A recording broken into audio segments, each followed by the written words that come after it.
Hello everyone and welcome back to another edition of The Tea Brief. It's been a while since I've done a tea brief. The last one was for Lid, which is basically more than a month ago now. We've had Buckmore and Rye since then, and that's mainly what I'm going to talk about in this tea brief. And then right at the end as well, I want to touch on the Euros, because that has been a very big thing right now, very important to me, and something I would like to talk about. But yeah, that's about it for the intro. Let's now have a look at, or let's get into both Buckmore and Rye. I'm going to try and get through these as quickly as I can, because obviously got the two races. Don't want to go into too much detail, but we'll start with Buckmore. Endurances, we won. No other way to put it. We qualified, I think, third in class. I did the qualifying because Buckmore is my track, and I was a bit disappointed with my time. I only did a 47.4, can't remember off the top of my head, but yeah, it was a bit disappointing, but got second place a couple of laps in, and then there's only one team in front of us at this point, and they were miles in front. Ragazzi Racing with Volp as the main driver, and then he had another guy in like a grey helmet as his other driver. Now Volp was amazing, his pace was sensational. The guy in the grey helmet, not so much. So it was a real sort of like flip-flop for that team, whereas the Three Swans, us, we were very consistent. So whilst Volp would then he'd gain on us, he would then when the guy in the grey helmet went in, we'd just gain back, and eventually I overtook the guy in grey at the end of my stint. Volp got Tom back in, was it Tom? No, it was Jasper. Volp got Jasper in his first stint, and then Jasper got grey guy back, and then Volp he jumped Tom in Tom's first pit stop, but then Tom got the guy in grey, and we won the race. So obviously leading the championship by still a significant way. The good news for Buckmore was that Brilio had an absolutely terrible race. They finished like 5th. Not really sure what happened to them. It's not like anything happened to them. They didn't have the pace, which was interesting to see, but good for the championship. So that's the endurances. SP60. Now, I was a little bit anxious going to this one because it was Buckmore, it's my track, should do really well here. Unfortunately, Dickie Allen was there, so I was like, well, let's face it, I'm probably can only come second. But there was just something going into the first race. Even though I'd qualified 7th, was it 7th? Yeah, I'd qualified 7th. Dickie was 5th. Richard Newton, he was in 9th. He's still something, he just doesn't leave me alone. So I wasn't really feeling it, to be honest. And I don't know if it's a good job that I wasn't, or if it's a good job that, I don't know. Basically, my car in the first race was absolute shit. No top end. I was just losing so much time down the straights, and like guys going past me so quickly that I was like, there's no way they should be going past me this fast. And when Richard got past me and was then pulling away, I thought, that ain't right. There's no way. Like, all of our battles we've had, me and Richard, he's never pulled away from me like that. So I knew something was wrong, and I came home. I think I ended up coming home in 10th because there were loads of penalties. Major penalties for Jason Bear, the Kodiak. He had a bit of a shocker. But yeah. So first race, rubbish. Second race, banger. Absolutely, like, really got my head down and just was on really good pace. Got Richard within the first few laps. I think there was a guy span off in front of us, and Richard got caught out by that, and then I never saw him again. He had another incident later on in the race, so that was a shame for him. Good for me, I suppose. But yeah, so that was good. Came home in the end. In the end, I actually won the second race of the SHWs, but still came home second overall to Dickie, who obviously, if he had been racing in if he was doing the whole championship, again, just really got my pre-season predictions wrong. And actually, it was funny, it was Buckmore that was what I highlighted most in my pre-season prediction video, where I said that like the lap times for Dickie and for Alex Pritchard weren't that impressive. So I thought, I might have a chance at the championship here. As it turned out, Dickie miles better than me, even though I still beat him in the second race. And Mr. Pritchard, despite the fact I still set a fast lap time, he was miles up. I think he won it overall that round. Not sure if he did. I can't remember, don't really care. But yeah, here's the trophy, runners up. Put that there for some sort of aesthetic appeal. Hopefully you can actually see it. I'm assuming you can. I am on the super view. But yeah, so that was Buckmore. Rye House. I don't like Rye House. I just don't. I don't like it as a track. I've done commentary there this year, and I really like the guys. So if by any chance, Mark Beaumont, you're watching this, you as people, as the track as a facility itself, great. The track to drive, not a big fan. I've never gone well there. I've maybe had one good race, which was the one I did for the introduction to Rye. Just don't like it. So I wasn't going into it with massive expectations, but I knew that Dickie wasn't there, so I thought, right, got a chance of the win. We'll just see how Richard gets on. But before we go into SP60, talk about the endurances. I don't really want to say too much because we were running well. We were second in class. I'd done the qualifying again. We were only fifth in class, but we just again, as we do, just climbed up. Got our strategy done quite well. Bit of a mix up with the fuel in qualifying. Jasper came in after his run and tried to fuel up, but they closed it, even though the fuel window was still open, and then they opened it again, but then not. So we were massively down on fuel. So Jasper came in early, and that meant he had a bit of a longer stop there, and he had a longer stop at second stop as well. But we were still running well until Tom made his first pit stop, and something happened to the kart, and it died. Apparently, it was a spark plug. Who knows? All I know is these things happen in racing. You just got to get on with them.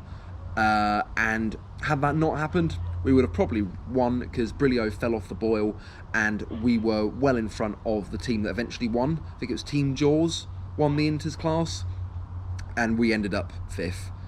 So that will be a drop round. I think now we are going to be doing every round of the endurances because Tom says he can now do Bayford. That was the only one we're missing for the season. Like, there are a few where it's just going to be two of us from the looks of it. We might see if we can draft some other people in. I'd love it if like some of the Rich T boys like Derek, P-Dubs or Suze, if she wants to, would want to do it, but we'll see with that. But yeah, just one to forget for the endurances for Rye. But as for the SP60, went into qualifying, felt okay-ish. Qualified 23rd, second in class, behind, of course, Christopher Heath. Didn't expect that. Christopher Heath came out of absolute nowhere to put it on pole for the SHWs. Only 21st, so he was only like directly in front of me. But still, it was really going into it. I wasn't actually mad about being second or being that far down because I thought I've got Christopher Heath in front. I think this might come across a bit dickish. Like, if you're watching Christopher, I'm sorry, but it's Christopher in front of me, not Richard. I know I can beat Christopher. I know that I should probably get past him at some point because I have done on many occasions, on most occasions in the past. So I wasn't too downbeat, and I had Richard. He was still directly behind me, but the fact is he was behind me, which was where I wanted him. Or rather, that's obviously where it's better for him to be in terms of everything. And I'm not gonna lie, ladies and gentlemen, my first race, best race of the year. I climbed from 15th, from 23rd to 15th across the line, and then finished 13th overall thanks to some penalties. Just some of the moves I was pulling were great. It was just so good. I had felt such confidence in the kart. I think the kart in endurances and in the in my qualifying for the SP60, I don't think they were great. The one I had for SP60 race 1, banger, absolute banger. Was just, I just had such good confidence, especially going through the top corner, coming round, getting the exit out. I've really worked out how to do that bit, and that was really enjoyable. And in that race, I was on the leader's pace. It's mad. Of all the tracks to go like on the leader's pace, it's almost like, of course it was going to be Rye. But yeah, really, really happy with that. 13th, Richard had a stinker. Finished in like 27th, so that was a really good result in terms of the championship. So going into race 2, I was just like, right, realistic. It's a bit like Lid. I've probably got this, but unlike Lid, let's just hope that we can have a good second race and get a good result in. Did that happen? Did it? Fuck. First lap, I got taken out going into pylon.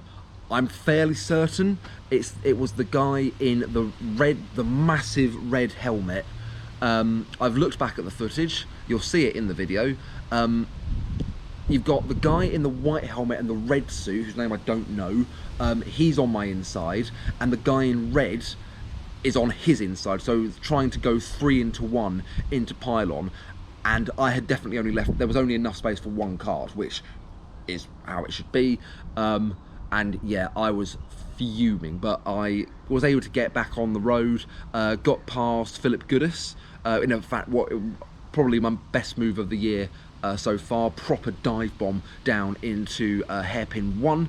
I was catching up to the back of Richard, who had a good start, just sort of lap by lap, just gaining here and there, and then I got onto the back of him. Found it really hard to overtake at Rye, just couldn't really do it, but so I was just hanging on to the back of him, and then I got taken out again by someone, I don't know who it was, the number 70. Absolutely stupid move. Really, like, I had some choice words for the guy in red. I had even more choice words for the guy, for this number 70.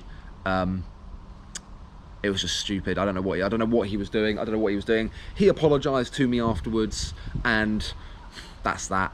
I finished 20th. Richard was 18th, but still overall took the win. But it's just so annoying, like saying it to my girlfriend Polly, saying it to my dad. It's like, what are you moaning about? You won. It's like, yes, I know I won, but I was looking forward to having a nice, good race, possibly getting a top 10, because my pace was on that level. I was keeping up with Ryan Sandel, who did a brilliant move, or well, what according to the footage is a brilliant move on Alex Pritchard at one point, and it's like, I could have been up there. It was so blooming annoying. But yeah, end of the day, we won. We extend our championship lead. Do you know what? They haven't updated the Alpha Live championship standing, so I don't know what the current lay of the land is. I know that I think I've pulled another 12 points on Richard. So again, had I not been taken out on the first lap, I would have probably taken out a significant amount more, because again, just my pace was great. Yeah, that's what happens. Won the race, still leading the championship. That's all we can hope for. So yeah, that's Buckmore and Rye. And just to end this, we'd just like to talk about the Euros a little bit. What I really loved about this tournament was that it wasn't just the regular big teams that were the talking points. It was your smaller teams, your Hungaries. We talk about Hungary for a second. Group of death, not given a chance. They took Germany, France and Portugal, the 3 most recent champions of anything, to task, and they were so close to sneaking in third place. That second goal they got against Germany directly after having conceded, one of my favourite moments of the tournament. Absolutely brilliant. Really gutted to see them go out. Had a few arguments on Twitter with a few people about that, but yeah. So, and like Switzerland beating France, Czech Republic doing well, Denmark, my God, what happened to Ericsson? Me and Tom were in the car back from Lid when that was going on, and we were both sort of like, this is all a bit weird, like he's just fallen over, what's going on? And then they were like, when they said he was being given CPR, I was like, oh shit. But thank God he recovered, and thank God he's okay for himself, for his family. Brilliant stuff. I heard a rumour that he was going to try and play again in the tournament. I just thought, he's had a cardiac arrest. Doubt that'll happen. But yeah, Denmark getting to the semis, great for them. Who else did well? Ukraine, that was a good one. They beat Sweden. That was nice. Sweden getting through as well. I thought they actually played some very nice football. But obviously England, you know, it was brilliant to get to the final for the first time in my life, for the first time in my dad's life, first time since 1966. Like, what more can you ask for? A win. To actually win it would have been nice, but in the end we just fell short. I don't think we played, our actual tactics in the match weren't very attacking. We were looking to get the goal and just sit back, from what I thought. A lot of times it's like we could have gone off and gone on to kill games, but we didn't. I think the thing for England is we just need a bit more refinement. We've got the players, we've got the leadership, we just need to work on how we actually play in matches.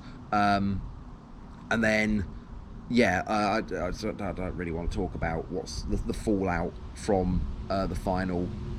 The scenes after the scenes, like in the build-up, people breaking into the stadium without tickets, the racist abuse, which is just absolutely abhorrent. And if, yeah, like it just makes me fucking embarrassed to be English, to be honest. But some of the other bits, like obviously all the love hearts you see on Marcus Rashford's mural, the defaced mural for Marcus Rashford, that gives me more confidence. So yeah, great tournament.